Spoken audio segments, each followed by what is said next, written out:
Hi అండి, నేను Razia's healthy kitchen నుంచి ఈరోజు మనము కొత్తిమీరతో నిలవ పచ్చడి చేసుకున్నామండి. చాలా బాగుంటుంది. కొత్తిమీర నిలవ పచ్చడి ఆల్రెడీ మన ఛానల్లో నేను ఒక స్టైల్లో పెట్టున్నాను. ఇది రెండో స్టైల్ అండి.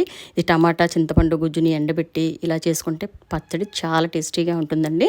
ఇది 6 నెలల కన్నా పైన కూడా నిలవ ఉంటుంది. టేస్ట్ అయితే చాలా బాగుంటుంది. ఎన్ని కర్రీస్ ఉన్నా కూడా ఈ చట్నీతోనే తినేస్తారు. అంత బాగుంటుందండి చట్నీ. పైగా కొత్తిమీర మన ఆరోగ్యానికి చాలా మంచిది.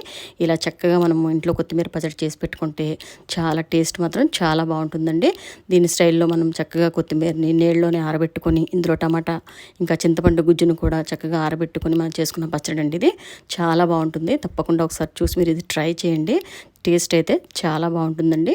ఇలా కొత్తిమీర మన ఆరోగ్యానికి చాలా మంచిది. ఇలా మనకి రెగ్యులర్గా మనకు కొత్తిమీర దొరికేదే అయినా కూడా ఇలా నిలవ పచ్చడి చేసుకొని తీసుకోవడంలో టేస్ట్ చాలా బాగుంటుందండి. ఛానల్లో నేను వీడియో కూడా పోస్ట్ చేస్తున్నాను. చాలా డీటెయిల్డ్గా మెజర్మెంట్స్ అన్నీ కూడా పర్ఫెక్ట్గా వేసి చట్నీ చాలా బాగుంటుంది. తప్పకుండా చూసి ఒకసారి ట్రై చేయండి.